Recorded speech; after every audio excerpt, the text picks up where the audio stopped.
Hey there, Internet. I'm Annie. I'm Kit. And I'm Mac. And this is I Will Fight You, a podcast where we've been turning opinion into stone-cold facts since 1986. Today's fact, asking about Bionicle lore will get you laid. And he actually had to double check and be like, is that really our fact? Welcome to Bonkle Talk, folks. Bonkle Talk. Hello, and welcome to NPR's Bonkle Talk. All bonks considered.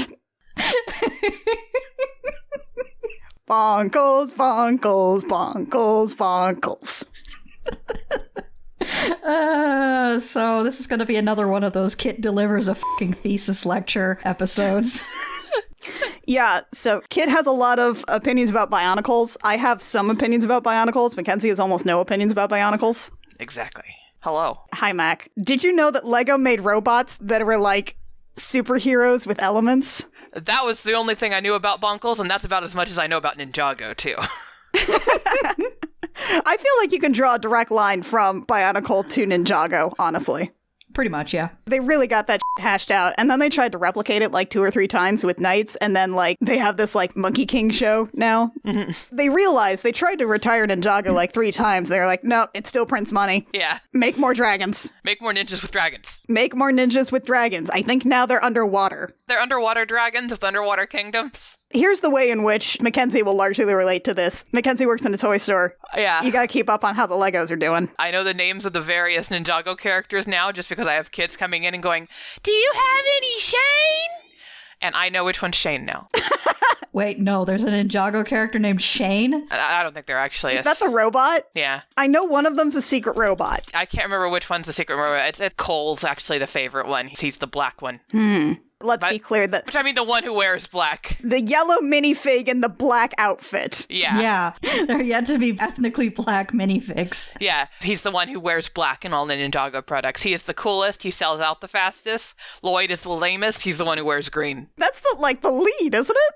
Yeah, but no one buys Lloyd shit. Oh, poor Lloyd.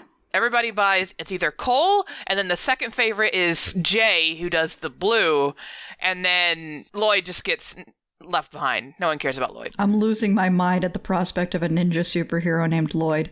Yeah, no, because clearly the much better names are Tahu and Lewa and Pohatu. Okay, first off, f*** you. Second, Hey, I agree. I also think those are better names. They're etched into my terrible little brain. I had an OC. we all had OCs. Just one Bionicle OC, okay? I didn't have a subcontinent like you. Excuse you, it was a full continent. Oh, wow, okay. I gotta turn down my gain if I'm gonna be yelling this much. And I do think you're going to be yelling about Bionicle. I am probably gonna be yelling a lot about Bionicle. Okay, so I guess we should talk about our various histories with Bionicle. My experience with Bionicle is... I remember seeing a Lego set that was Bionicle once, and then I remembered nothing else until Annie and Kit talked about Bionicle once. I have always really liked Legos. I still like Legos. My husband and I collect Legos. There are Legos strewn throughout my home as an adult. I got really into one of the precursors to Bionicle, which was Throwbots. Sort of one of the first times they tried this whole like a specialty carrying case for your Lego action figure guy made with Technic pieces. And then Bionicle came out. I really liked Bionicles. I think I had all of the main ones as well as the second series when they all got armor. And I think I had 1 or 2 of like the villain guys that came out between those 2 sets. I fell out around the time that they switched the cast to like the Matanui stuff. I played the shit out of the first-person Flash game that was like Myst. The Matanui online game, I have an entire sub-thesis on that one. I played a little bit of the second one too. A brief interruption. Go ahead. Metronui is a Bionicle thing? Yes. Yes. Because I knew a creepy guy who was constantly creeping on me online for a while who went by Metronui, and I just assumed it was a word he made up. Oh my god. There's a lot to unpack there. We don't have time for that, unfortunately. And then like I played a little bit of the second Bionicle online game, but that one had too many, like, bad mini games that I couldn't get past, and, like, crafting mechanics. I had to collect a lot of grass, and I wasn't very good at it, and my computer wasn't very good at it. And then largely Bionicle faded until I met John, and it turned out he also liked Bionicle at the time. And one of the reasons that I was like, yes, I think I will date this boy, is when I went to visit him. He lived like a half hour from campus with his parents, and like in his room, he had all of the original Bionicle, all of like the village elder guys, he actually had those, and he had all their canisters displayed in a set, and it was very nice, and I was like, ooh. Also, he had the Transmetal 2 Megatron Dragon from Beast Wars. Okay, and I envied that. Yeah, okay, you gotta marry him just so you get that in the will. Clearly. I think that was the length and breadth of it. I think I watched maybe one or two of the movies, but couldn't really get into it. Never really read any of the comic books. They were not accessible to me. Like, physically, I don't think I was able to find any of them. So a lot of the sub-lore just went over my head. Kopaka was my favorite. This is my surprised face. That was the one my OC kissed. This is my surprised face. So my backstory is a little bit similar. I also got into Legos at a pretty young age. My brother and I inherited one of those great big tubs of Legos. Oh, hell yeah. From our older brother, Jamie. We would like build stuff with that all the time. And then the Technic line came out and the Throwbots came out and we were playing around with those. And then Bionicle came out and we became fucking obsessed, both of us at the same time. It helped that there were like even numbers of every figure release so that my parents could be like, okay, Kit will get their 3 favorite and Mac will get his 3 favorite. And this will be fine. It's a good thing our favorites did not overlap at all. Oh, good. My brother's interest sort of fell off over the years. Mine maintained because I also got big into the internet at that point in my life and really involved in online Bionicle fandom. Got involved in the fan art community, got involved in the fan fiction community, ended up participating in a fan initiative called the Bionicle Expanded Universe, where I made my own Lord of the Rings inspired giant continent. If the characters in mainline Bionicle were hobbits, mine were the elves. I explained this at length on an episode of the Home for Wayward OCs with Christina Woods, if you are at all interested in hearing more about this. But anyway, I managed to keep track of Bionicle well into the 2008-2009 storylines. 2008, I started to lose track of what the was going on because everyone did. Then 2009, I came back for the soft reboot, and then shortly after that, the toy line was canceled. I was basically with Bionicle throughout its entire original life cycle, heavily involved in the fandom and the curative aspect of it as well. Did you say fan art? Did you draw robots? I did draw robots. Excellent. Yes. I also got involved with a bunch of other fans that we sort of split off and started to try and make our own games in Game Maker based on Bionicle. That never really came to anything significant, but I did get back in touch with one of the friends I made during that whole process just this last year. Nice. And it turns out that both of us are still into it, and B, he is actually working on a fan project right now called Bionicle Masks of Power, which is an attempt to make a good Bionicle video game, when I wish them all the best. There you go. Best of luck to that. Best of luck to that. All right, who's ready for my fucking lecture? Let's go. On Bionicle. I'm settled in. I'm good. Okay. I'm prepared to imagine a PowerPoint appearing before me. I can't believe you didn't make us specifically a PowerPoint for 2 people. I'm kind of disappointed, honestly. If I Will Fight You ever transitions to being a podcast with slides, I will come back and revisit this topic with a PowerPoint.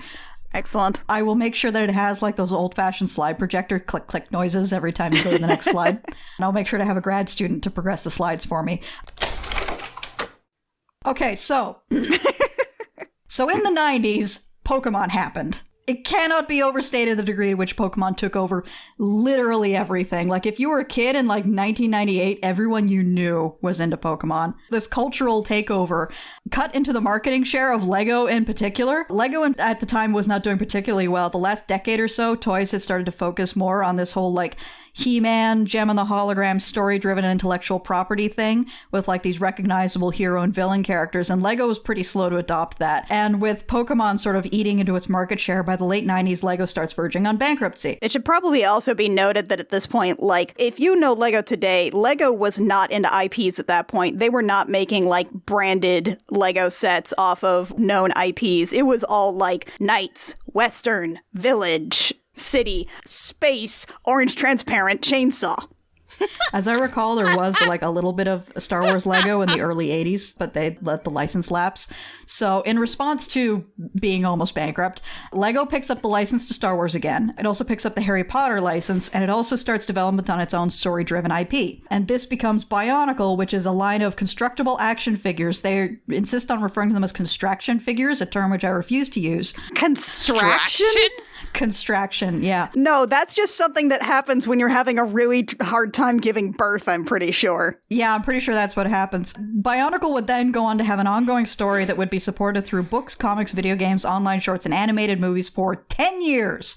10 years is a long time in toys. Generally, these things operate on 3 to 4 year cycles. 10 years is an eternity. 10 years is like 4 generations. And that's wild because, like, you're also talking about 10 years of lore, which is not something that they usually expect. You are not expected to come in knowing what any of this stuff usually is. Like, Ninjago survives exclusively on, like, hey, it's some ninjas, and now they're doing, like, a water thing. And, like, that's all you need to know. Yeah, this had a very long, complex story, and it got only more complex over time. I think I'm just going to go year by year and start explaining this shit, starting with year 1 in 2001. Oh, God, what a time. God, what a time. The internet was young. None of us really knew how to use it. Angel Fire was still existent. 9/11 happened. 9/11 did happen, but only late in that year. In year 1, the story of Bionicle was delivered via some tie-in comics that got shipped out with Lego Magazine, and this online game on the website, which was a online first-person point-and-click adventure flash game called the Matanui online game, which played a lot like Myst and fucking ruled. The Matanui online game was actually only supposed to be a tie-in to promote a big fancy video game release that was going to happen in the fall, but that video game was notoriously canceled, so Matanui online game became like the main storytelling channel for Bionicle that year. Holy crud. Yeah, and the Matanui online game is not from the perspective of any of the Toa, like the heroes. Matanui online game is from the perspective of a little villager guy called the Chronicler, who's later given the name Takua, which gives everything this like sense of enormous scale. You're not the hero of this setting, you're just a little guy. Yeah, because, like, you wander around and you, like, have these special points where you do quests in these different zones and you, like, actually encounter these Toa, like, a little bit at a time. And it's just, like, they are these superhuman things that can do wild shit that you can't. Also, you have amnesia. For I have amnesia! The reason for the amnesia is revealed later, and it is stupid. Mostly it's so people can explain lore to you. As it usually is. Yeah, it's mostly so people can explain lore to you. There's actually a really good documentary you can watch on YouTube on the Subpixel channel called The Making of the Matanui Online Game. It goes into a lot of detail about how the development of that game by Templar Games played out over the year. Because this thing was not a big drop at the beginning of the year. This was released in chapters throughout the year. If you have a chance, go and watch it. It's cool. All right, so in the story, we are introduced to the tropical island of Matanui, which is inhabited by these little biomechanical dudes called Tahunga, who live in 6 villages, each based around a classical element, and by that I mean 4 classical elements, fire, water, earth, and air, and also 2 additional elements, ice and stone. Why is there a distinction between earth and stone? Don't worry about it. They had 2 different guys. One of them had diggy claws, and the other one was good at kicking rocks. Don't worry about it. He was really good at kicking locks. They had to have the Pokemon types in there. They were trying to get some of their market share back from Pokemon, so you need 2 additional elements that counteract each other, because when ice gets into water and freezes, it breaks stone or something. Oh my god, okay. Can I talk about Pohatu, the stupidest boy? I will get onto explaining all the individual Toa. Excellent. At which point you can describe Pohatu, the stupidest boy. Perfect. These little biomechanical dudes, they have a creation myth. Legend has it that they were brought to the island by a benevolent spirit who was also named Matanui. However, another spirit, the Makuta, who may or may not be Matanui's brother, it varies wildly throughout the years, gets jealous of all this attention, and he puts Matanui in a coma, and then proceeds to unleash monsters on the island to eat the Tahunga. Perfectly normal. As told in prophecy, however, 6 heroes named the Toa land on the shores of the island in some suspiciously familiar canisters, by which I mean the canisters you bought the toys in at the store. Yeah, it turns out they're just like their little coma boxes. There's a trailer for the video game that never came out where like the canister opens and a whole bunch of individual Toa pieces like fall out, and then like the Toa builds himself and walks away down the beach, and it's the fuck? Actually pretty cool. And then they go about fighting the monsters and collecting these masks of power that will give them the ability to fight the Makuta. And they're all collectible. You can buy all of them in little packs. You can buy them in little blind box packs. Buy all our playsets and toys! Weekdays at 4:30. And eventually they do collect all the masks, and then they descend underground and defeat the Makuta, who goes out on the absolutely baller line, "You cannot destroy me, for I am nothing." That's fascinating to me. Something that's mentioned in that documentary I mentioned is the fact that while they were working on the Matanui online game, 9/11 happened. And so as a result, like everybody who was working on this game, which was the studio was based in New York, they just kind of threw themselves into making this thing as a way of coping with the terrible, terrible thing that had happened to them. And as a result, Makuta goes from like this, Skeletor, like nya-nya-ha villain to like a representation of the terror and despair and existential dread that they were all feeling, which actually makes him a much more effective villain and really cool. I mean, that's one way to cope. Yep. All right, so the toys released this year. These are roughly in chronological order. The first thing that came out were these box sets called the Rahi. The box sets later picked up the name Titan sets, but at this point they're just the Rahi, which means monster. These were Makuta's monsters that were, terrorizing the villagers. So you had the Nuirama, which were bugs. You had Moaka and Kanera, which were tigers and bulls with like extendable necks and snapping jaws. Which were kind of cool. There were Manas, which were crabs. They weren't that cool. They were just crabs. The Nui Jaga, which was a scorpion. And then there was the Taraga, which they said they were reptiles. But they're really rock'em sock'em robots. Yeah, what you have to keep in mind is that all of these were action figures, not just like posable figures, but they all had to have some kind of little like mechanism that made them like do something. Like the original Toa had like a little wheel that you could turn that like made their arms slash up and down and stuff. So all of like the bad guys had to have some kind of little like action mechanic that you could trigger. The Taraga in particular just made no sense because they're supposed to be reptiles, but they're on a tread. Like, they're on a tank tread. That's how they move. And then they have these little punch fists like Rock'em Sock'em robots, and they just don't make sense. That's so He-Man, though. It is really He-Man. Shortly afterwards, we get the Taraga releases. These were in little boxes, smaller than the Toa canisters. These were the village elders, the leaders of each village. So you had Wakama, Matau, Oniwa, Nokama, Nuju, and Wenua, one for each element. And then you had the Happy Meal release of the Tahunga, which is the villagers. These were not sets you could purchase in stores. Almost nobody has these. So you had 6 little Tahunga, one from each village, Puki, Onipu, Maku, Jala, Kongu, and Matoro. You got to meet each of these characters in the Matanui online game, and it was cool. Yeah, they were actually like named characters. You could have conversations with them. They were sort of like your main NPC representative of the different like elemental villager guys. Yeah, they were cool. The last release of the year was actually the Toa, which is interesting because, like, the Matanui online game and all the tie-in stuff up to this point had been building the Toa up as these big, important heroes. So when the toys actually came out, it was kind of a big deal. You cared about these characters by the time that you were able to buy them in stores. And so you had the 6 Toa, Tahu Toa of Fire, Gali Toa of Water, Pahatu Toa of Stone, Onua Toa of Earth, Kopaka Toa of Ice, and Liwa Toa of Air. Annie, if you'd like to talk about your perfect stupid boy now. So the thing you have to understand about all the Bionicles is that they were built on the same template. They had a specialty piece that was sort of their chest and torso, and the chest was wider than the torso, and that would be sort of where you would build the arms out. And there was a very simple mechanism in there, just a quick gear and teeth thing, where when you spin a wheel, that creates a mechanism reaction where they swing their arms, they swing a weapon. I think Onua, who was like the guy who had 2 diggy claws instead of like 1 sword or something, also Gali, who had like 2 little like scythe things. I think they could maybe swing them both at once, but I'm probably wrong there. Yeah, they could swing both arms. Okay, great. They could do both arms. And so they have all that. Everybody has these little like hand-based weapons, except for Pohatu, who is the rock guy whose whole shtick is, I'm good at soccer. That's his whole gig. And so they were like, well, he can't really have an arm. I guess he has special shoes. His shoes are really good, I guess. So what they do is they basically, like, these galaxy brain geniuses, they look at this piece they have where, like, the space for the gear and tooth mechanism for the arm swing is on the top half, and they turn it around so that he's like bottom heavy. This guy has like enormous hips and thighs, essentially, because he's so good at soccer with rocks. Pohatu's thick. Pohatu's thick, so they make the mechanism just one where you're down by his butt and you turn the wheel and then he kicks real good. And it's just so dumb and I love it. What? Yeah, there's actually there's a mini game in the Matanui online game that got broken as a result of computers getting better because the animations were all on frame tick. So as a result, as computers got faster, the movement of the mini game got faster to the point where it's now impossible. But there was a scorpion darting back and forth, and you had to tell Pohatu when to kick a ball to hit the scorpion. Yeah, I do remember hating that mini game. Like I said, it got more difficult as computers got faster. That's incredible.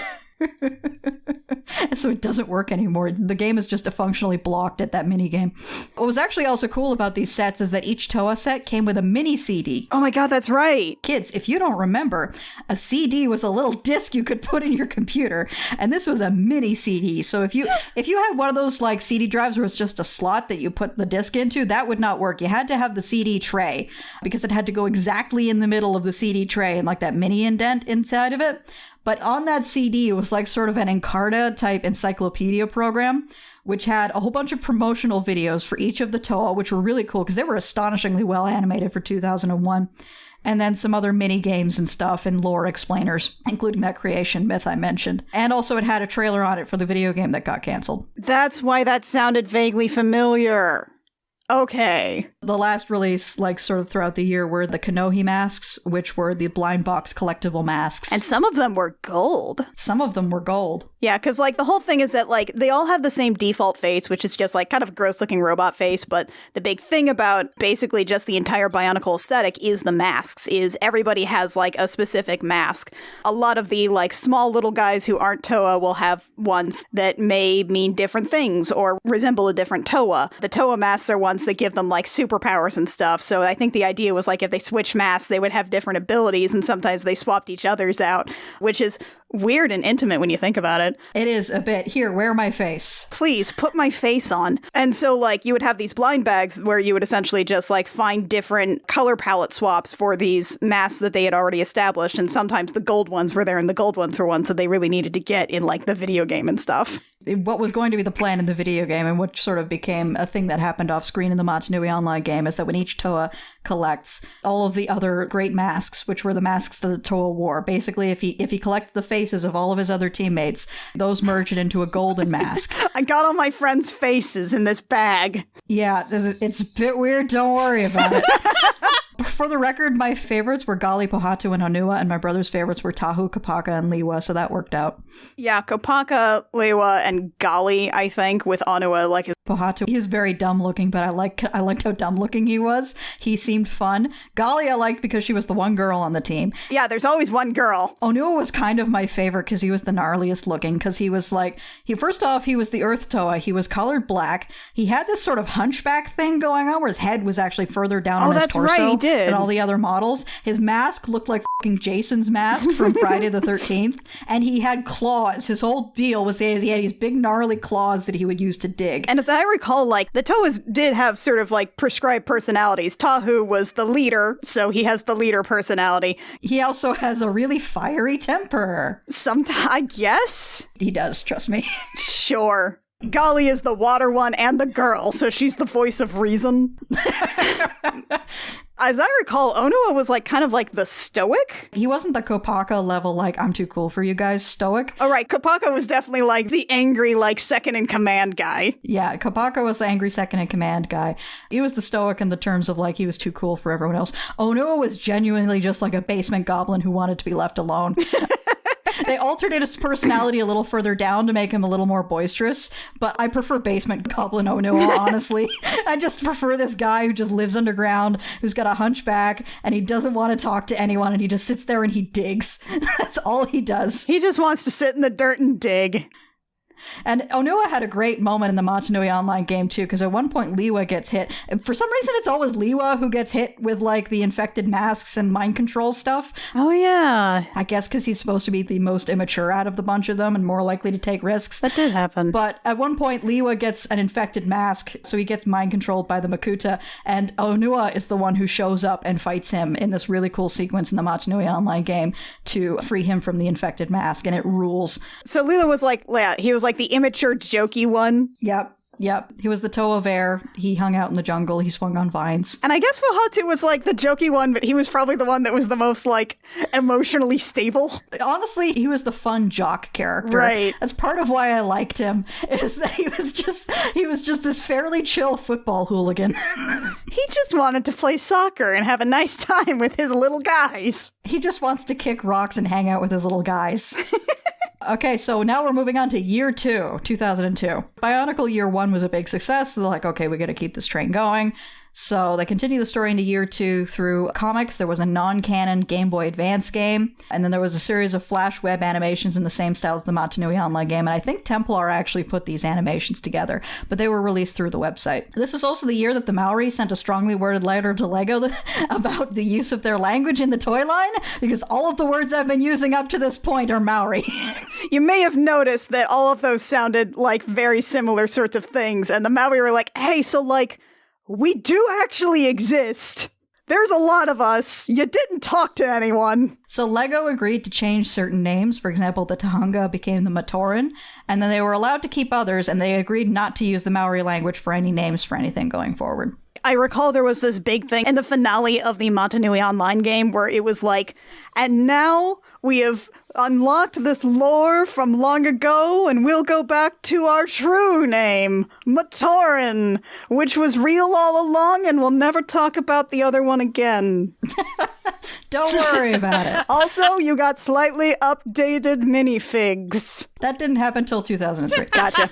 Okay, so, start of 2002, Makuta's been defeated, but Matanui's still in a coma. And then meanwhile, all these swarms of creatures called Borok start attacking the various villages. They're bugs. They are apparently driven to raze everything to the ground to the point of, quote, reducing mountains to rubble, which is metal. They're basically robots powered by little slug-like things in their heads called Krana. Yerks. Yeah, and the fun thing about Krana is that they have little attachment on them, which means that they can attach to Toa and Tahunga and Matoran and Taraga heads. So they can assimilate Toa and Matoran into the swarm by latching onto their faces. Liwa got hit again, as did his entire village. That sounds right. I don't know why this keeps happening to him in particular. So this time the Toa have to collect stuff. It's the second verse, same as the first. This time they have to collect all the Krana, and presumably keep them in a special box so they don't assimilate people. And then they descend into the Borok lair, and they use the Krana to unlock a chamber full of, quote, exo-Toa suits. They are basically Hulkbuster armor. And then they go and punch the Borok queens to death. Not really, they just end up imprisoned in some goop. And then the Toa themselves fall into the goop, and they get transformed into the Toa Nuva. Which is the new line of toys. Which is the new Toa. Bigger and slightly uglier than the others. Yeah, they were not as good looking. Those masks were not as good. Those masks were not as good. Liwa's was good. Everyone else's, Liwa looked alright. Everyone else didn't like it. The armor was cool. If they just put armor on them, that probably would have been fine. Yeah, no, they developed these like shoulder pieces and chest pieces that were just like nice and silver and sort of like made them look like a cohesive like superhero team, but it was also just cool because like armor. So the Titan sets that year, you got the Balrog, which were the Borok queens. There were 2 of those. They had like extendable heads that would bite. You got the Hulkbuster suits, the Exo-Toa suits, which honestly felt like the cheapest cash grab of the lot to me, except for the fact that there was also a Boxor, which is one of the Matoran made a little Hulkbuster suit for him. That's pretty good, actually. It's pretty good, actually. The big canister sets this year were the Borok. They were swarm drones that each were associated with a classical element like the Toa.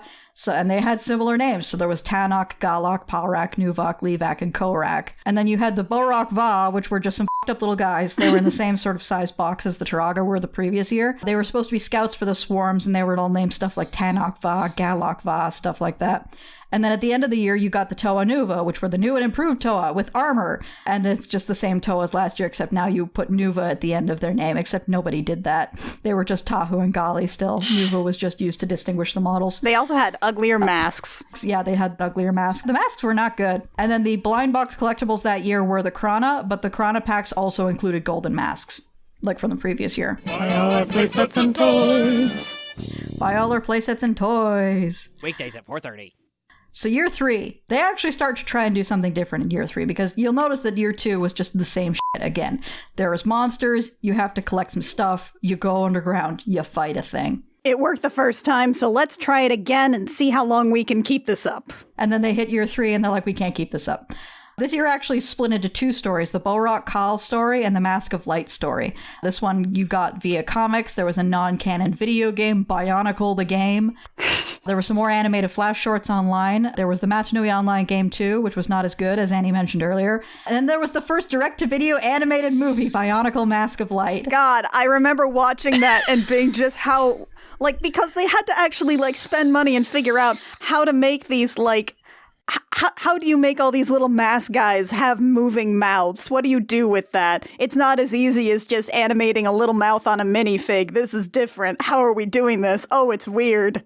Yeah, they had to give them hands, they had to give them mouths. And honestly, like, the fandom at first was like, what are we looking at? But honestly, the template established during this movie sort of became the fanon template for how characters would look in fan art from this point forward. Interesting. So you take the parts that sort of work, and then you just sort of go with that. It was a base assumption from that point out from the fan perspective. If you're drawing fan art of a character, they need a mouth and they need hands. Because, I mean, that's the problem, right? Otherwise, you're just sort of drawing little detailed, like, models of a toy that is mostly meant to be an action figure. Because, like, these guys were humanoid, but they don't really need to look like people if you're just making robot toys.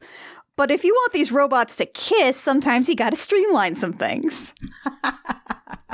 This is also the year that LEGO started putting out these young reader chapter books, with some of them covering the story of previous years and others covering the story from this year. The animations in the movie are still the primary storytelling vehicle, but in the future, the chapter books would sort of become the main storytelling vehicle for the series. So after the Balrog are defeated, 6 special Balrog, the Balrog Khal, are activated, and their goal is to release the Balrog from their prison, basically undo the development from the end of the last season. So the Balrog Khal proceed to invade a bunch of the villages and steal the Nuva symbols that give the Toa their elemental powers. No, these weren't a thing before now. I was gonna say. These just kind of show up. The Toa chase after them. Tahu uses the Mask of Time, which he has. What? I guess he just has that. Not made clear where he found it. Who in all of these various ancillary materials gave him the Mask of Time? What Majora's Mask is this? The entire Balrog Khal storyline is just Bionicle spinning its wheels until the movie can come out. Oh boy. So you're telling me that they came out with a toy filler arc? Yeah, this is a toy filler arc. They had to have 2 canister releases this year, but only one of them got covered by the Rock Sheet later in the year, which were the villains of the movie, so they had to have another one, so let's do the Balrog again. The Toa overload the Nuva symbols with power to blow up the Balrog Khal, and the day is saved. End of that arc. And then meanwhile, over in the movie, our favorite little guy, the chronicler, Takua, he finds a strange mask called the Mask of Light. And this mask actually has a prophecy written on the inside of it, actually written in the Matoran alphabet, which is a real alphabet you could look up on the website and write coded messages in. And I had it memorized at one point. Of course you did. The mask has a prophecy written on it about a 7th Toa, the Toa of Light. You gotta have the special extra ranger. You gotta have the special extra ranger. So Takua and Jala, who's his best friend now, they head off to find the boy. And there's a whole thing here where Takua is clearly the herald of the 7th Toa, but he dicks around and makes it look like Jala is the herald, but Jala drags him along anyway. It's a whole thing. Why? And meanwhile, it turns out Makuta's still around. He's not dead. Well, he is nothing. He can't be killed. He is nothing, except this time he's a big guy. He's just a big dragon-like guy. He's a big creepy guy. It turns out nothing is also the exact same thing as a guy. Big guy. And it turns out he rips parts out of himself, which turn out to be these little slug things called Krata, and he puts them in like snake-like robot bodies, and they're called Rakshi. He calls these his sons, and he sends them out to find the Mask of Light to keep the 7th Toa from coming into existence. I'm sorry, he just made babies? He just made babies. Makuta canonically, like, buds like a fungus. Like a sponge. Like a sponge, don't worry about it. Like an evil big sponge guy. He's a big sea sponge. The whole movie happens. We introduce everybody to all the 6 Toa, but they don't actually have that strong of a role in the movie because the whole thing is about the Toa of Light. And the final confrontation, Jala fucking dies, saving Takua's life. Does he come back? We'll get to that, but Annie, Mackenzie, I need you to take my hands. Uh-huh. Be with me in this moment. Uh-huh. Okay. Uh-huh. All right. Takua puts on the Mask of Light and becomes Takanuva, the Toa of Light. No shit. 12-year-old Kit lost their fucking shit. I don't know if anybody else saw this coming, but I didn't. I mean, okay, context, folks. What you have to understand here is that this was you. You played this character in the Matanui online game, so that's your anchor point. That's your special little guy. That's kind of you. That's your special little guy. Our special little guy became the Toa of Light. You were this character. You got to hear all these things. That was your adventure. And then you, by proxy, are now the special boy. You are the most special Toa. You get a little golden mask. You're a prophesied boy. So Takanuva goes off to fight/merge with Makuta. It's a whole thing. They fall in some goop. They open a big door in Makuta's lair. They bring Jala back to life, but the act of bringing Jala back to life weakens them to the point where Makuta gets crushed by the door. Takanuva's fine though, don't worry about it. And then they discover that on the other side of the door is a big underground city called Metro Nui. And one of the comics that follows up this movie makes a big to-do about the fact that, the Toa of Matanui were not the first Toa, and that's going to lead into the next season. The toys released this year, the Bo-Rock they're just Bo-Rock recolors? Yeah, I do recall that. It's the same toys. They're just different colors. And these ones didn't have elemental powers. They had gnarlier powers like gravity and plasma. Did it take a while for them to actually come out with a Toa of Light figure? I feel like I never ended up collecting one of those. It's on the list. Don't worry, I'm getting to it. Okay. It's the same as the Bo-Rock, except Kal on the ends, like Tanak Kal, Galak Kal, stuff like that. The other canister released that year was the Rockshi, which were the f***ed up snake lizard dudes with slugs in them. But these are different from the Bo-Rock slugs. These also had weird non-elemental powers like fragmentation and anger. I believe Jala actually got killed by the Rockshi of fear. So the implication is that he got hit with the Rockshi powers and then just died of fright like a rabbit. Oh no. These ones sort of had names tied to the various Toa, but not really. So there was Panrock, Kurok, Layrock, Gurok, Vorok, and Turok. And then you had the Matoran, which were the bigger and better Matoran models that Annie mentioned. At the end of the Bo-Rock Cal storyline, they're just bigger Matoran now. It's like the bigger Luke theory, except canon. And the ones that were released were Kopeke, Matoro, Hali, Huki, Hafu, and Maku. Some of those you will recognize from the previous list, but there were others in there as well. Holly, I think, was the protagonist of the online game 2. Yeah, Holly was the protagonist of Online Game 2. She was Jala's romantic interest in the movie. She just kind of popped up out of nowhere, but honestly, she's kind of cool, so I'm okay with it. I mean, it's a playable girl in a Lego property. That was not something that happened for a very long time. Yep. And then you also got more blind box collectibles. You actually got the Krata, which were the slugs inside of the Rockshi. Gross. You got the Kanohi Nuva, which were the new Toa Nuva masks that were ugly. And then you got the Krana Cow, which were basically the same as the Krana from previous year. The Titan sets released that year. You got Makuta, of course. Makuta up until this point did not have a set. He was a amorphous eldritch being. And then they decided, let's just make him a big guy. And then there was a Takanuva set, and that could be combined with Makuta, the same as what happened in the movie. And also Takanuva came with a motorcycle. That's right! He came with a super dope motorcycle! So he didn't come in a canister set, he came in a box because he had a motorcycle in there with him. Right. And then you had Jala and one of the birds that the air villagers used to fly around called a gecko. And then you had Takua and his pet crab, Puku. Takua has a pet crab, don't worry about it. No, that's right. It was in the Matanui online game. He was like a little vehicular means of conveyance in the underground village area. And yeah, you could use Puku to fast travel. It was just hey, here's a little buddy. This little guy has an even littler friend. This little guy has an even littler friend that he can ride around. And yeah, Puku was this crab that once, if you didn't want to go through the whole tunnel maze to get to Onukoro, you could just get on Puku's back and Puku would take you to Onukoro, and it was dope. Puku was the best. He was a good little boy. Puku is in the movie and rules. Excellent. Honestly, it's still just wild how much stuff they put in the movie that was specifically there. It was pretty much just essentially using narrative assets they already had, but it was weird to feel almost catered to as someone who played this relatively obscure Flash game on a website that didn't quite work on my computer because my family computer was bad at the time.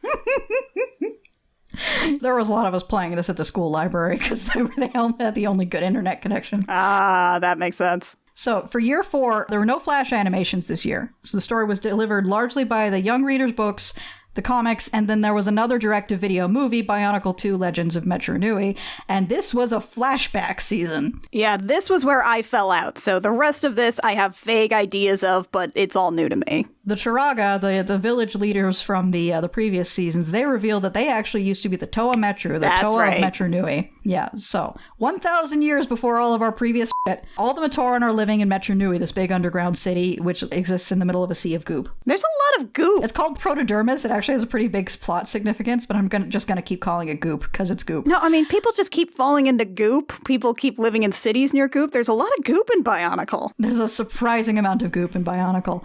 So Metronui is ruled by Taraga Duma and is protected by a single Toa, Toa Likan, until one day Likan drops off 6 Toa stones with 6 random-ass Matoran and then promptly disappears. And these Matoran head to a shrine called the Suva. They drop off their Toa stones, there's a big flashy light, and they're transformed into the Toa Metru. It should probably be noted at this point, just by physical scale, like, you're talking about something that's maybe, like, as tall as your thumb, and then it becomes, like, it gets big. Like a little regular Matoran guy maybe comes up to, like, the knee or the thigh of a full Bionicle figure. Yeah, it cannot be overstated the size difference between these two groups. It is like some normal-sized dudes and a bunch of little guys. That's why we keep calling them little guys. They're literally little guys. The Toa Metru then find out the Makuta has been impersonating Taraga Duma and intends to shove all the Matoran into the city, into these little spheres, and then wipe their memories, and then put Matanui to sleep, and then wake the Matoran up again, and then rule over them as their god. He really just wants to be told he's doing a good job. He really does, and he gets to, like, step 3 of that plan before the Toas manage to stop him. So, like, the Matoran are in the spheres, their memories are wiped, Matanui is asleep, Makuta doesn't get to be god, so they managed to stop that part of the plan, at least. Also, Toa Likan got turned into a Taraga when he gave his power to the new Toa, and then he dies in a heroic sacrifice. And there's actually a cool moment where Vakama picks up Toa Likan's, like, Taraga Likan's mask and, like, holds onto it after he dies. And then when they bring the Matoran to Matanui, one of the Matoran ends up having a broken mask, and so Vakama gives Toa Likan's mask to this little Matoran, and it's Jala. Cute. It's cute! Anyway, the Toa head out to find a new home for the Matoran, and then they eventually find the island of Matanui. Because the city at this point is fucking unlivable. It's been eaten by vines, it's been blown up by Makuta, stuff's going wrong. So... The toys released this year were the Toa Metru, which were taller than the previous Toa and had the additional feature of bendable knees and elbows, which was actually a big deal. Ooh. These were the Toa versions of our previous Taraga, so it's Vakama, Nokama, Wenua, Oniwa, Matau, and Nuju again. There were some Matoran sets released this year that there was some plot relevance in the comics and the books, but there wasn't really in the movie. So these characters were Nuri, Visala, Tahuti, Akmu, Orkam, and Eri. Akmu actually ends up becoming a villain in the Matanui online game later on. He's like a traitor Matoran. He's the one who ends up supplying poisoned Koli balls to Pokoro. That's like the local chapter storyline for that game. And then you also had the Vaki, which were the bug cops of Metronui. Bug cops? They're just these big bug cops that shoot discs from their mouths. They're the law enforcers who end up being Vakuta's minions. No! The cops? The cops are bad? The cops end up being the bad guy villains? What? Yeah. Bionicle says ACAB. So these were Nurok, Bordok, Vorzak, Zadak, Rorzak, and Kirok. And then the Titan sets this year. First off was Toa Likan and Kikanalo. Toa Likan did not have a mount or anything. Kikanalo were just a random herd animal in Metronui, but they needed to package something in with Toa Likan to justify him being a Titan set instead of a canister. And then there were 2 Dark Hunters, which were these secondary villains of the season, Kreka and Nidiki. I believe Nidiki used to be a Toa and then got, like, mutated for reasons. And then the blind box collectibles this year were called Kanoka discs. The lore behind these is that they're basically these discs that you can make into masks. Vakama is actually a mask maker when he's a Matoran, and he at one point makes the Mask of Time, and then 1,000 years later passes it off to Tahu off screen, I guess. I guess just like while everybody else is doing something, he's like, hey, Tahu, come here. Here, take this. Do you want to tell me what this is? No. Don't worry about it. Don't worry about it. You can control time and space with this. It's fine. I trust you entirely with this power. Despite the fact that you, Tahu, as a character, have made nothing but bad decisions for the last 3 years. There was also a sweepstakes contest with the Kanoka discs where, like, each one had a little unique code on it. You could punch it in on the website and see if you won stuff. How much did you try to win stuff? Not a whole lot. Each set, like each canister set, came with like a disc launcher and a Kanoka disc. So I punched those in because I was like, whatever, let's see what happens. But my parents raised me right. I knew sweepstakes were bullshit. Fair enough. So year 5, 2005, is Bionicle's year of body horror. What? Yep. So, story this year is delivered via the Young Readers books, the comics, a few online animations, but not a whole bunch. There was another non-canon Game Boy Advance game, and there was a third direct-to-video movie, Bionicle 3 Web of Shadows. So I have to imagine, like, judging by, like, the amount of this, that, and the other that you're listing here in terms of how people got story, like, the online community was pretty much integral for, like, collating any of this shit. Pretty much, yeah. There were two big forums at the time. There was one big forum and one mid-sized forum. The big forum was called BZ Power, which was actually a merge of two forums called Bionicle Zone and Kanohi Power, which merged. That was the big forum. It was notable because the narrative director of Bionicle, Greg Farshty, was on that forum. And also it was run by like a 40-year-old Republican guy who did not want you talking about gay people on his forum for kids. I remember you mentioning that in our Mary Sue's episode. Yes. And then the other one was called, I believe, Mask of Lore, which was a little more chill of environment. Having found the island of Matanui, the Toa Metro head back to the city to pick up all those little guys in the spheres. Only when they get back, it turns out the city's been overrun by spiders. Lego oh, Technic spiders. Oh, such legs on them. Yeah, only 4 legs, but, wait, spiders. Then they're not spiders. Well, according to this, they're spiders. In the Bionicle universe, spiders have 4 legs, almost universally. And then they're just creepy bug guys. The Toa Metro get captured by the spiders, and then they're mutated by spider venom into the Toa Hordika, which are like these gnarly werewolf-looking Toa. Okay, I need to look up a picture of this. So they are rescued by the Rahaga, who are some up little guys who used to be Toa. They look like Taraga with Rakshi heads, basically. They also got hit with the spider venom and mutated. And the whole gang sets out in search of this creature hiding somewhere in the city named Kitangu, who should be able to cure them of, the spider mutation. And meanwhile, Vakama, the Toa of Fire, he does an Edmund. He joins up with the spiders. Well, how good was the robot Turkish delight? Accounts vary.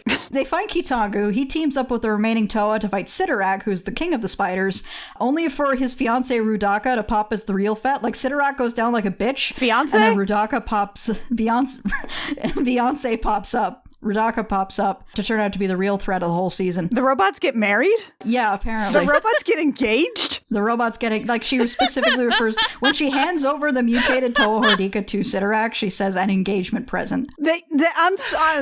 I don't know why this is the thing that I'm getting hung up over, but it's somehow, it's not even that they get married. It's weird that they get engaged. Hold on, it gets worse. Okay. Because Rudaka is the Snow Queen to Vakama's Edmund. After Rudaka is defeated, the Toa are cured. Vakama's not evil anymore. Don't worry about it. And then the Toa take the Matoran spheres to Matanui, while the Rahaga stay behind with Kitangu and Taraga Duma, the real one, not the one that Makuta was pretending to be.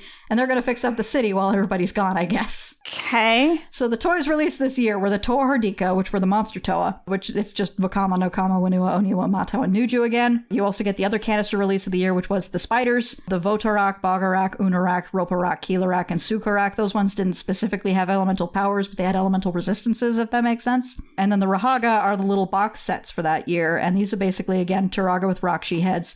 So you had Gaki, Pooks, Koalas, Norik, Bamonga, and Iruini. You had the special edition Toa Haga canister sets. These were 2 of the Toa that were then transformed into Rahaga. So this was Iruini and Norik. And then the Titan sets for this year were Kitangu, the guy with the special non-mutating powers, Sidorak, who was the king of the spiders, and then Rudaka, queen of the spiders. She was Bionicle's first humanoid female villain, because the Barag were female, but she's the first one with lines. And her design goes to astonishing lengths to give her high heels and titty. I mean, of course. Rudaka. Let me just look at a picture of this. Okay, so those are chest pieces kind of things. Yeah. I see fan art here that turns those into titties real quick. Yeah, her movie design also had titty. Ha, I see that. Ha. Titty. Oh, yeah. There's someone who really... Oh, hi, Art Station. Hello, you really wanted to make them titty. Oh, people horny for this one, huh? Yeah, people got real horny for Rudaka. It was upsetting. I see that now. Yeah, wow. Google Images. Wow, they thirsty for this robot titty. Yeah, we're gonna move on now. Okay. I don't like talking about Rudaka too much. It's a dark chapter. All right, so we're on to year 6. The marketing goes really edgy for this one for reasons nobody fully understood. There was a graffiti theme with all of the visual design and I don't know. The story was delivered via books this year, comics. There was a non-canon Voya Nui online game, and then a non-canon video game, Bionicle Heroes. No more movies for a couple of years. It's just books and comics and some non-canon stuff. So back in modern day, for a certain value of modern, I guess, the timeline of 2001 to 2003, the Toa and the Matoran, they arrive at Matanui and they meet back up with Taraga Duma. Yes, it's been 1,000 years. He's fine. Don't worry about it. Robots. These things have like Transformer level lifespans, near as I can tell. And Duma tells the Toa that not only is Matanui still in a coma, Matanui is dying. So they need to go off and find the Mask of Life to save him. And the Mask of Life is supposedly on an island called Voya Nui. Voya Nui used to be part of an underground continent like Metru Nui, but when Matanui fell asleep, part of the continent broke off and was pushed up to the surface, becoming an island. So meanwhile on Voya Nui, a whole bunch of villains calling themselves Piraka, they are pretending to be Toa, and they enslave the island's Matoran. These were actually the first canister release of the year, so like that may explain the edgy marketing. It's like, ooh, these are bad guys, but like, this is not the first time the first canister release of the year was bad guys, so I don't. Anyway, the Piraka are not good characters. Oh yeah, they have like weird fish heads. I remember these guys. This is also marks the point where the visual design of the Bionicle set starts to get... There's a lot of kibble on them from here on out. Kibble? You know when on Transformers set, there's just like little bits hanging off the set that don't seem to serve any particular purpose? No, but go on. Yeah, well, there's also just a lot of little extra bits and a lot of like extra greebling on the sets to like make them more visually complex. They do have a lot of spikes and stuff, yeah. The design ends up being very busy and kind of loses the visual clarity of the earlier sets. Also, they all have guns. They have guns. Yeah, it's wild to me that, like, they just straight up gave the Piraka guns. They're sphere launchers, technically, but they're guns, because, like, 2001 Bionicle, like, made a big deal about the fact that these were not weapons, these were tools, to the point where, like, when they wanted to have a fight between Onua and possessed Liwa, they couldn't actually show them hitting each other, so the entire fight sequence is just, like, a dark screen with these little flashes of the sparks as the weapons hit each other, and, like, impressions more than an actual fight scene. And then you get to 2006, and the Piraka just have fucking guns, guys. And I mean, like, look, Mackenzie will tell you, like, when it comes to toy, parents will be much more palatable to, like, bows and arrows than they will a toy gun anywhere. Yeah, they absolutely will. You can sell through a ton of toy bows and arrows, and meanwhile, the gun will sit on the shelf for, like, a year. And now that'll vary depending on your region and your store and what your audience is. But at very least, at the Puget Sound area, guns are bad. Though actually one of my favorite things is at the toy store right now we have a crossbow. That's different. But then the moment that I mention it's a crossbow, it's almost always like, oh, that's fine. Really? Same stopping power. Like, it's the exact same kind of thing. But no, this one doesn't have a bullet, so it's fine. It's fine. Anyway, the Toa Nuva, our beloved heroes from years 1 to 3, they show up to stop the Piraka, and they fucking lose! There's actually a scene where one of the Piraka, like, breaks one of Liwa's swords over his knee. Rude! He loves that sword. He loves those swords. So the Toa Nuva lose, and they end up going somewhere else. Don't worry about it. We won't cover this for a couple of more years. Meanwhile, some of the Matoran from Metru Nui head out to help. These are some of the characters that we've already met. And they end up traveling through a realm called Karzani, which is literally Matoran hell. I'm not kidding. What? Why do they go to hell? Why do they go to hell? They go to hell. Everybody should go to hell now and again. They go to hell. They find some Toa canisters that'll take them to Voya Nui, so they climb in. And when they arrive, the canisters are struck by lightning, and the Matoran are turned into Toa themselves. What? These are our buddies like Jala and Holly, and they are now Toa, so that's kind of cool. Huh. And these are called the Toa Inika, who end up racing the Piraka to get to the chamber where the Mask of Life is held. Only they find out that the 7th Piraka, Vizon, got there first. Where did Vizon come from? It's complicated. There's a 7th one? Don't worry about it. They defeat Vizon and one of the Toa Inika, Matoro, who we've known for years. He was like the only guy who could translate like Nuju's whistle click language that he used back in year 1. We've known Matoro for a while. He's a good boy. Matoro finds out that the Mask of Life wants him as a guardian, which is kind of cool. But before they can grab the Mask of Life, it falls in the water. And none of them can swim, clearly. Oh, God. Yeah, no, really. It falls in the water. It falls in the ocean. And the Toa Inika realize that to retrieve the mask, they'll have to travel down to, quote-unquote, the pit. The pit. The pit. They gotta go down to the Marianas Trench to get the fucking mask that fell in the water. Why? They just do. They wanted a water season, so the mask fell in the water. I see. The toy releases this year, we have the Paraka. Paraka actually apparently means assassin or thief in the Matoran language. I feel like it should be one or the other because those are two very different terms. Those do have two very different objectives. Yeah, those two have very different objectives. Thief is like, oh, he'll take your stuff. Assassin is like, you gotta get away from this guy. But anyway, you had Radak, Hakan, Vizok, Zaktan, Avak, and Thok. You had the Matoran in the Voyanui resistance team, who they were trying to fight the Piraka as best they could. So they were Velika, Kazi, Piruk, Garan, Balta, and Dalu. And then you had the Toa Inika, who were these former Matoran from Matanui. We've all met these guys before. We've got attachments to them. So we had Jala, Hali, Nuparu, Huki, Kongo, and Matoro. And then the Titan sets for this year, we have Brutaka, who is a former member of something called the Order of Matanui. Here's the deal with the Order of Matanui. Supposedly they're this big good guy organization that works in secret. Functionally, what they're for is that Lego's like, hey, you got to put out a certain number of Titan sets every year. And if they couldn't figure out what a Titan set's narrative role was, they said he was a member of the Order of Matanui. Okay, so he was a special extra cool guy who did not interfere in the plot because of Robot Prime Directive. Basically. Or interfere with the plot, but in ambiguous, weird ways. Sure. So you had Brutaka, who was a former member of the Order. You had Axon, who was a current member of the Order.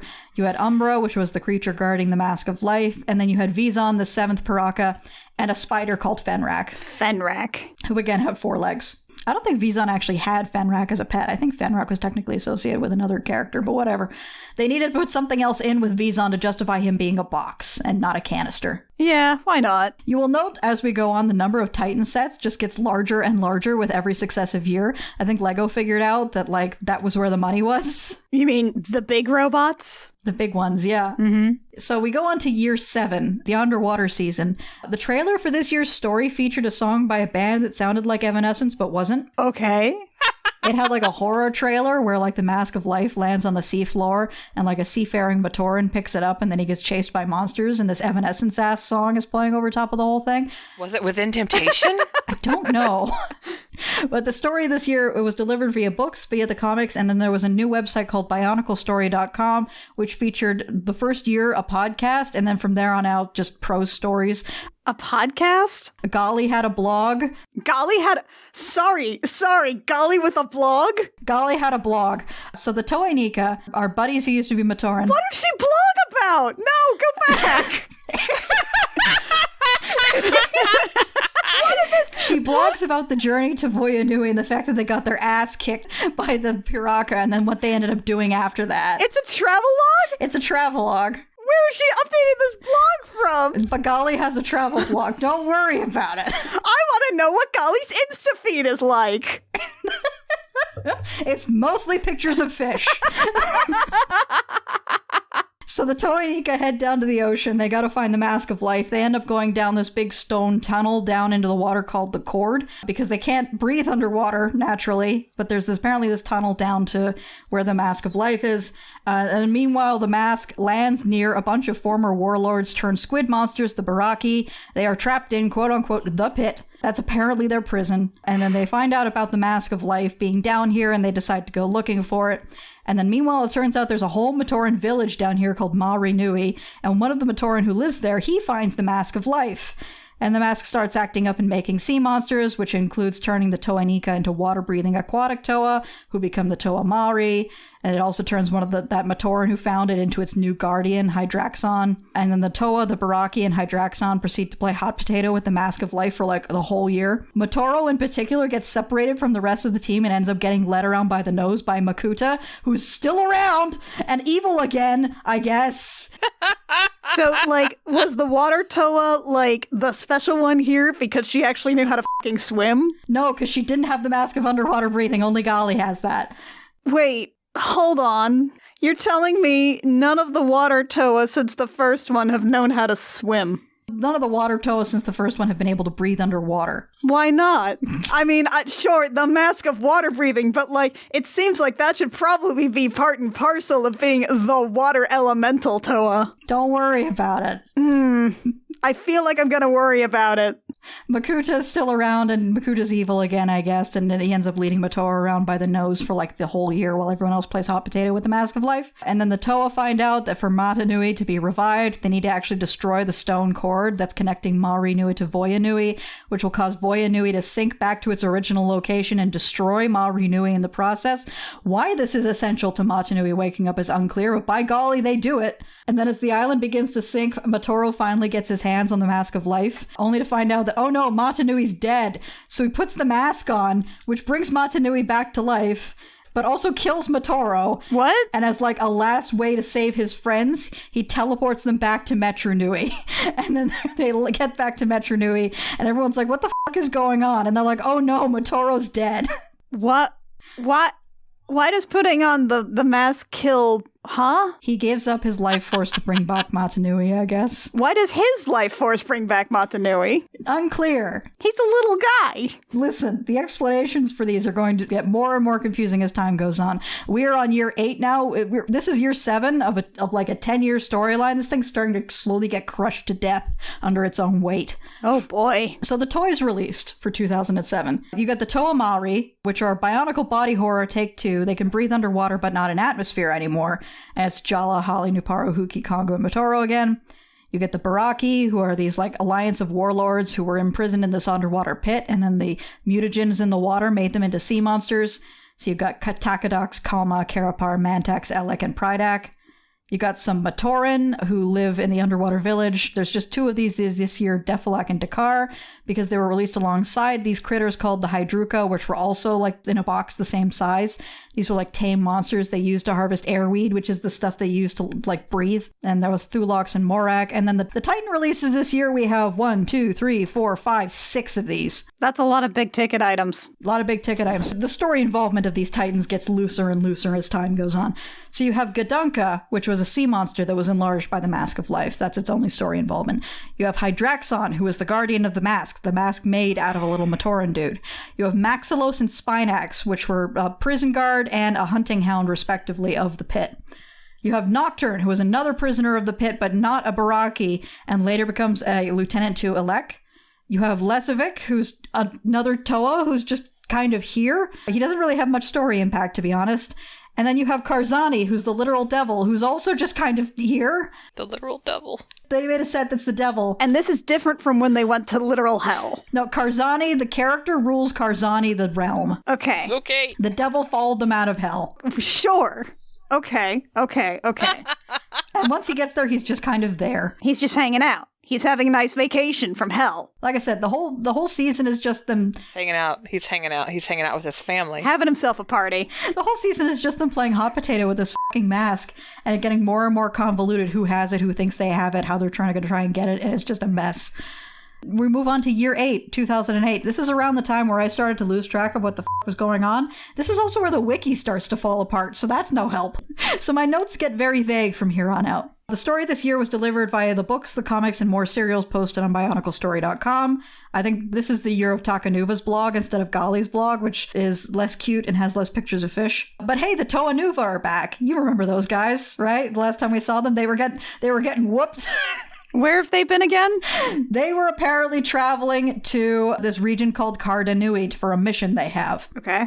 So, Matanui was stopped from dying. He's not dying anymore, but he's also not, back. He's not revived yet. And this is where we find out that the Makuta we've been dealing with so far is apparently just one member of something called the Brotherhood of Makuta. So when they say, oh, Makuta was Matanui's brother, that's what they really meant in retcon. What? Yeah. So this Makuta, the Makuta we've been dealing with so far, his name is Pteradax. The fandom immediately started calling him Terry. Okay. So the Mask of Life lands in this region called Karda Nui, once again in a big underground region. And the mask actually builds itself a body and becomes the Toa Ignika, not to be confused with the Toa Inika. There's a G in there. Okay. Don't worry about it. Meanwhile, the Toa Nuva set out on this mission to wake Matanui out of his coma. They split into 2 teams to do it, with, of course, new models. So you have the Toa Fantoka and the Toa Mystica. We find out that Matanui, the spirit, is actually a fucking gigantic continent-sized space robot. And all the cities like Metru Nui and Karda Nui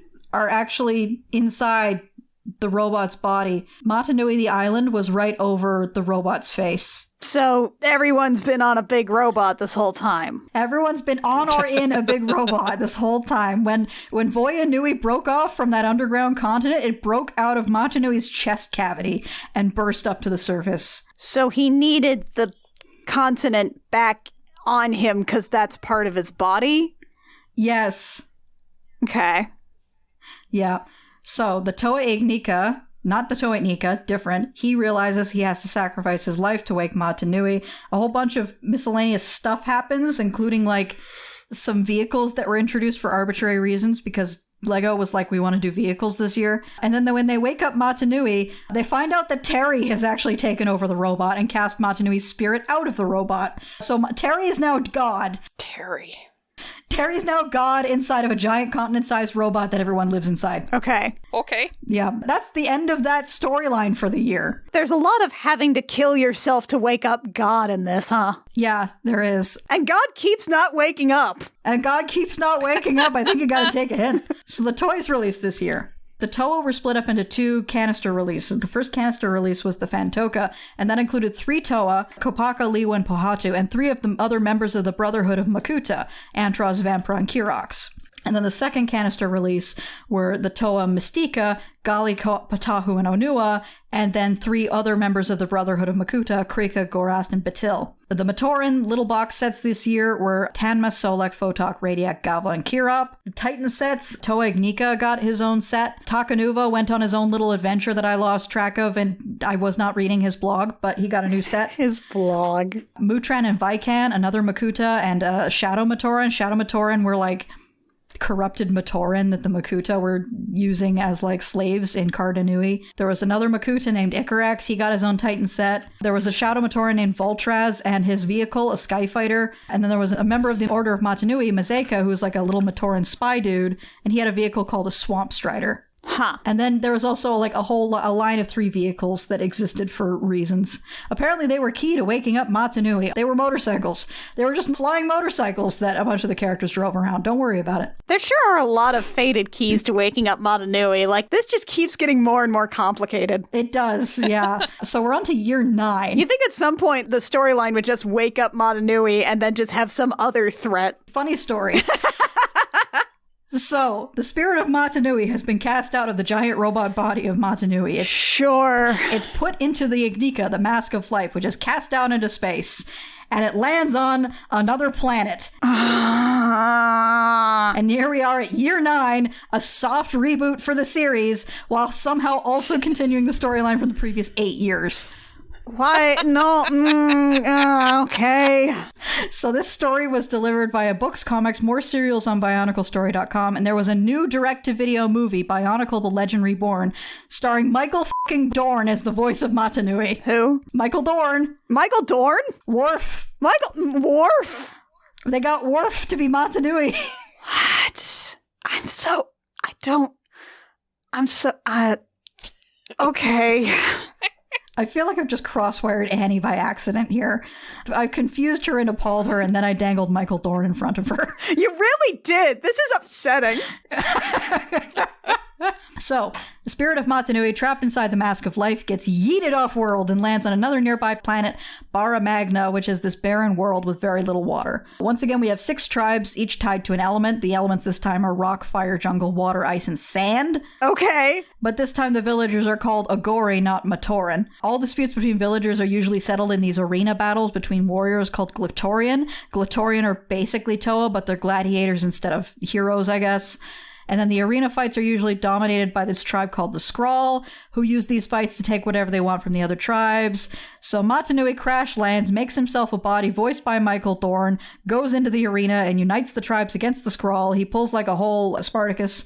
And then once they defeat the Skrull, all the villages come together and they put their maps together and they find out that, oh, all of these villages look like they form a giant robot body, exactly like the one Matanui got yeeted out of. Lord have mercy. Yeah, the backstory of this one is that apparently the beings that created the giant Matanui robot tried to create a prototype robot first, but that one was unstable, so it exploded. Oh my god, of course there's a god above God. There are multiple gods above God. Lord have mercy. So the toys released this year were the Agori. These were villagers like the Matoran, one from each tribe. So you had Atticus, no really, Ranu, Tarduk, Barracks, Medicine, Zesk. You had the Glatorian, who were the Toa stand-ins, one from each tribe, including the Skrull. You had Skrull, Malam, Gresh, Terex, Struck, and Vorox. And then you had the Glatorian legends, who were like the heroic previous gladiators that they had, as opposed to like the younger, more up-and-coming ones. So these were Stronius, Acker, Vastus, Kina, Gelu, and Matanui, of course. And the Titan sets for this year, you had Pharaoh and Skirmix, which were like, Pharaoh was a bone hunter, which I guess is some kind of desert nomad. And Skirmix was his steed. They were minor villains, as I recall. You had Tuma, who was the leader of the Skrull, and then you had Toa Matanui, who was distinct from Glatorian Legends Matanui. They have different serial numbers. I can't tell any other difference between the models other than that. And then there was some random ass vehicles. Now, this was obviously intended to like revitalize the series. It did not. So year 10 is the cancellation year. We're here to wrap this shit up. So Year 10, 2010. It turns out Barra Magna, the planet that Matanui landed on and became a gladiator on, was once part of a larger world called Spherus Magna, and we will not get into the whole backstory of that shit. That's the whole other episode if I'm going to explain the deep lore of Bionicle. But Barra Magna has two moons, Aqua Magna and Bota Magna, and for the record, the location of the giant Matanui robot was on Aqua Magna. It crashed there when Terry put Matanui into a coma that first time around 1,000 years ago. So Matanui's just been lying in the ocean. Matanui puts together the second giant robot, and he starts trying to reunite the three shattered worlds. Why he thinks this is a good idea, I don't actually remember. I'm not sure it was ever fully explained, but this is interrupted when Terry shows up inside the giant Matanui robot. Terry lands on Barra Magna and starts a kaiju fight with Matanui. Okay. Meanwhile, it turns out all our favorite characters from previous years have been operating a resistance movement from inside Terry's giant robot body, and they pop out to help defeat Terry. Okay, that's actually kind of dope. That is kind of dope. Terry, during the fight, a whole bunch of other stuff happens with pieces of golden armor for Tahu, but that doesn't really matter. The point is, Terry, at the end of this, he gets hit on the head by a piece of Aqua Magna, killing him instantly, and Matanui then... What? He just get hits with a rock? What? They hit him with a rock, and then he dies. What? We're just fucking flashing back to ancient Greece Yeah, here. How did hitting him with a rock work when nothing else did? To be fair, that was a piece of rock the size of a moon. Oh, great. So it was a big rock. It was a big fucking rock. They just needed a big enough rock. Thanks, Killer Croc. So Matanui reunites the shattered pieces of Spherus Magna, creates a world for the Matoran and the Agori and everyone to live in. He lives just long enough to ensure society can function without him, and then he fucking dies. They spent all that time trying to wake up God. And that god went to another planet, became a gladiator, climbed into a giant robot, smacked a bunch of planets together, and died. I've never read Planet Hulk, but is this the plot of Planet Hulk? Kind of? There's some story wrap-up that continues into 2011. Nothing really of note occurs, except that, like, the story serves to kill off any of the remaining bad guys that, like, weren't marked by Makuta during his rise to power. So, like, Karzani gets taken care of and a bunch of other characters. It's like a whole murder mystery plot. So Makuta is dead now, yes? They're all dead now. Okay. Yeah, all the bad guys are dead. Don't worry about it. Okay. The toys released this year was a line called Bionicle Stars, which was basically a victory lap. It was remakes of previous models with some design updates. So Tahu got a new model, Gresh got a new model, Takanuva got a new model. There was another Skrull, there was another Piraka, and there was another Rakshi. All right. And then that's the end of the original Bionicle run. But I have a note here, just quick here on their reboot attempt, because in 2015, Lego decides they want to bring Bionicle back as a brand, so they'll bring it back in 2015 with a full reboot. Nothing really interesting about it, except that like almost all the Maori words were stripped out, to the point where the word Toa wasn't even used that often. Guardian and Really? Master and Uniter were used more often than Toa. Also, Liwa's element was changed from air to jungle. Jungle's not an element. Jungle's not an element.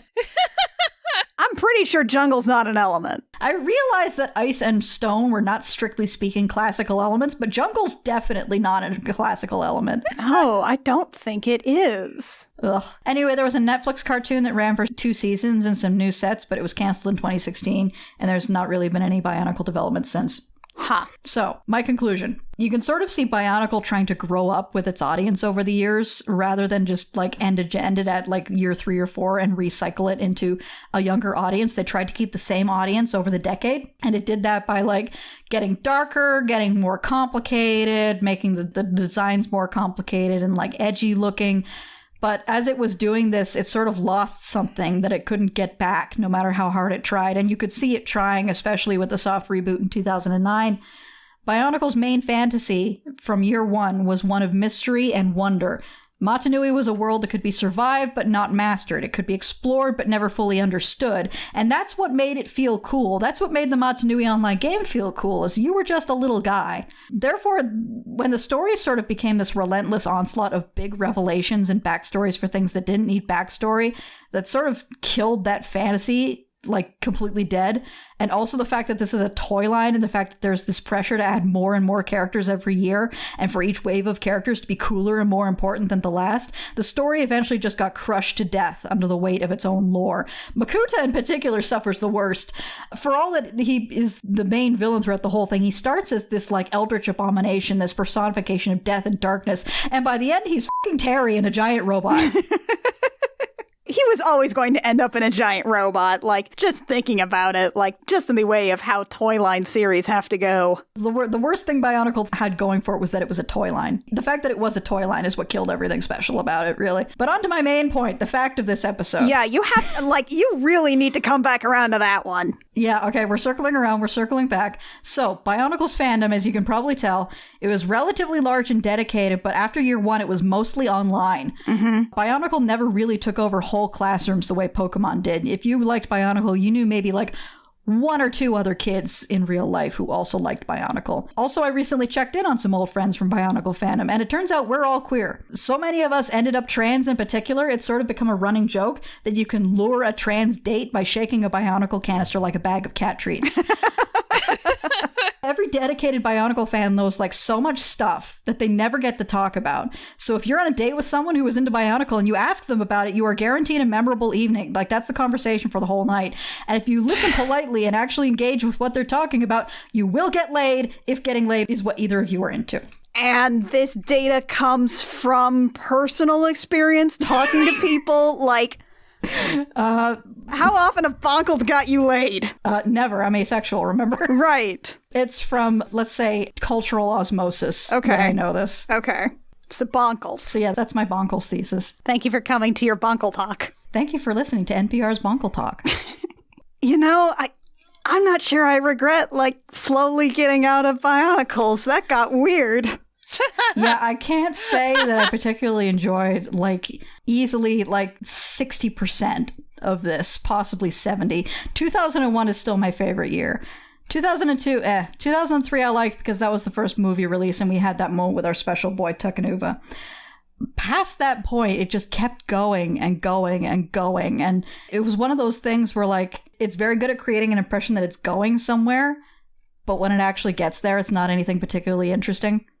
It's just 2 giant robots having a kaiju fight, and you would think that wouldn't be boring, and yet... One thing that I understand from toy lines or IPs that keep getting rebooted over and over again is that the general philosophy is that you don't necessarily need to hold on to that same audience. You recycle it about every 4 years because at that point, you're interested in getting that same age demographic that you've been aiming for this whole time. Except they're younger now, and they don't want it to be something that, like, only their older sibling is into, or something that is only remembered as something I was into when I was little. You want to keep recycling, you want to keep hitting those kids. Which is probably part of why Ninjago has functioned fairly well, because they really streamlined a lot of this lore stuff and pretty much just made it mostly about, look at these cool Lego sets, and also we'll add a little bit of lore in there just to, you know, keep you interested. Yeah, as opposed to a 10-year ongoing story. Yeah. That only gets more complicated as time goes on. Yeah, Ninjago is constantly soft reboots simply because there's just, like, the slate doesn't really need a whole lot there to clean off. It is not one that you commit a whole lot of energy to unless you're, like,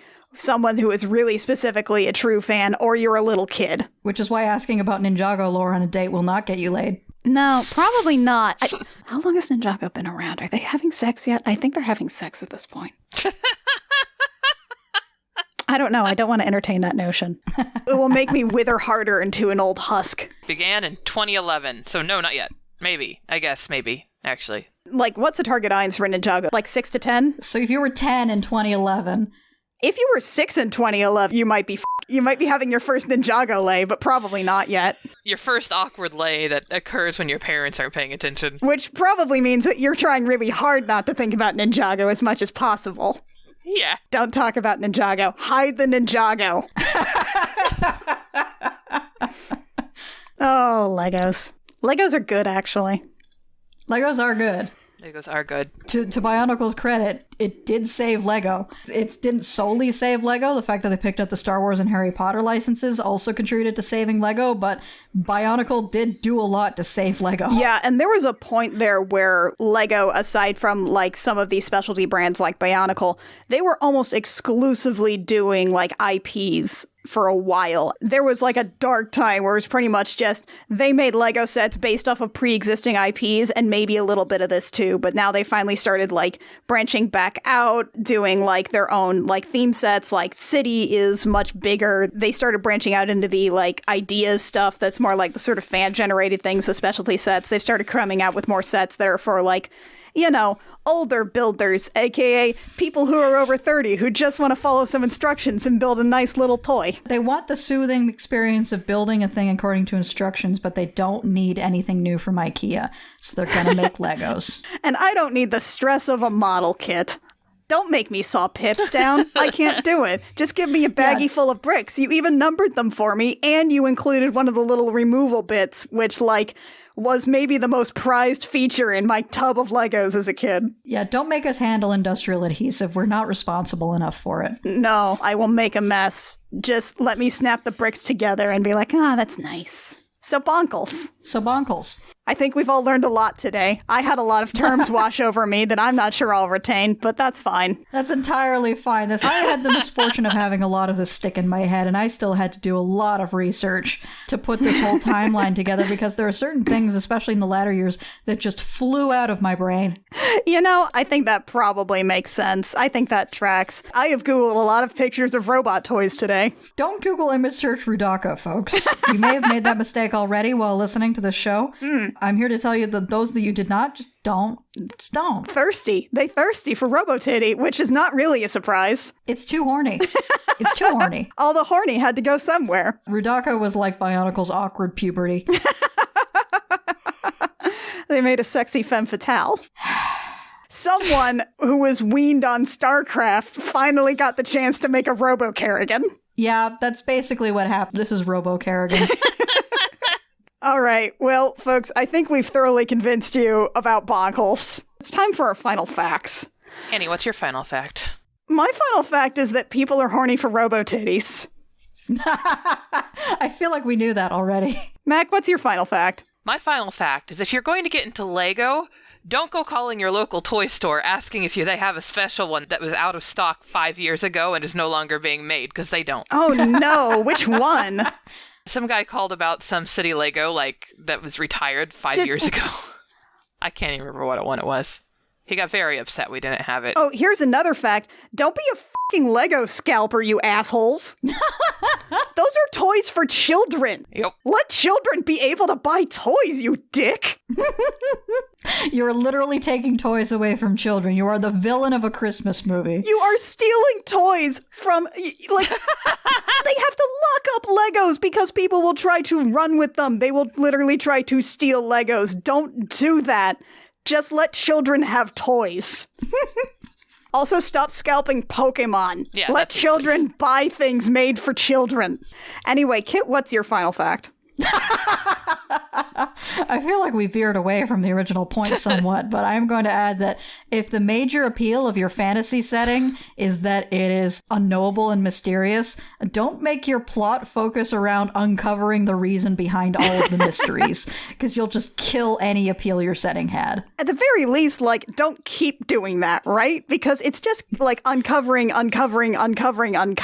only really get to do one of those once. It's a mystery box Matryoshka doll. You can only really do that once. you can't keep finding the real reason that things are like this, because all the rest of the shit that you thought was the real reason, well, that's just fake. If you keep doing that, eventually you reach the bottom, and at the bottom is a giant robot. Wait, but that's cool, though. It would be cool, except it's not. Congratulations, folks. You can kill the appeal of a cool giant robot. This is how. Instructional video. Join us next time, which I believe will be our February episode, which means it's our Valentine's Day episode, which means me and Mac are going to yell about something real dumb. Oh, no. It's not about making love. It's all about making you smile.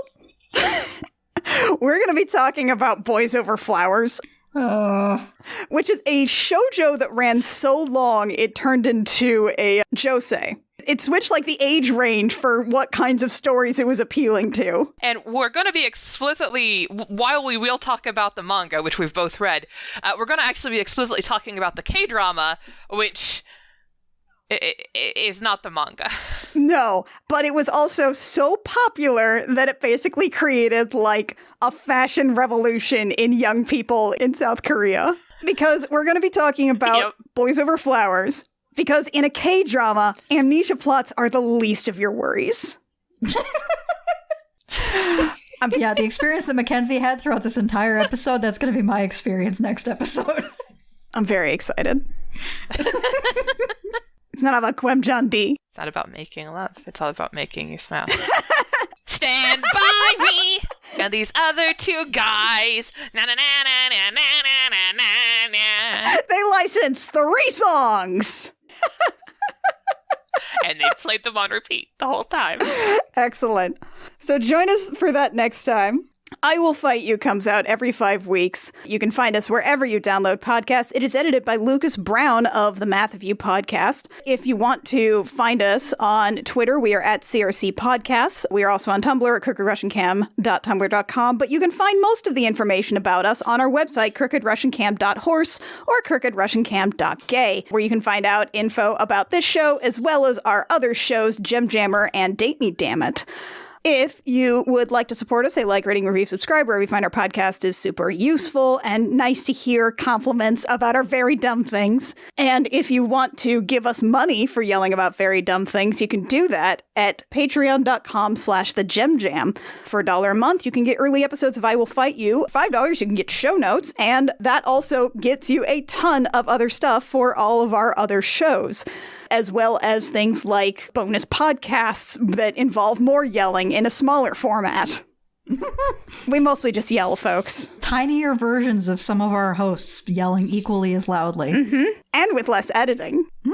Check out Bionicle Mask of Power. You can wishlist it on Steam. There you go.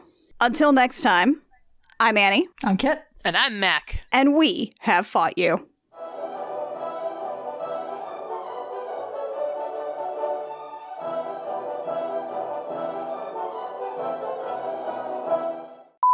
Yeah, Mac, look at these edgy robots. Edgy robots. Bop, bop, bop, bop, bop. They are edgy as shit. God. Right? Look at their little angry faces. Grrr. They all have like these little anglerfish. All their faces look like Thanos. They kind of do, with the huge chin and like the stuff on the chin. Yeah. Edgy robots. Pop, pop, pop, pop. Edgy robots. Pop, pop, pop, pop, pop. The black one looks like he's holding a sunflower. He does. I think that's supposed to be like a little, like, saw blade, maybe, but it just looks like he's holding a nice little daisy. You know, it makes sense. Yeah, he's just holding a daisy. He's going out for a stroll. They have little, like, vestigial tails. That's weird. I just can't stop looking at their Thanos heads. I like the fact that they have little, like, angry teeth. Grrr. Yeah, the little angry teeth. Are you guys looking at pictures of the Taraga? Yeah.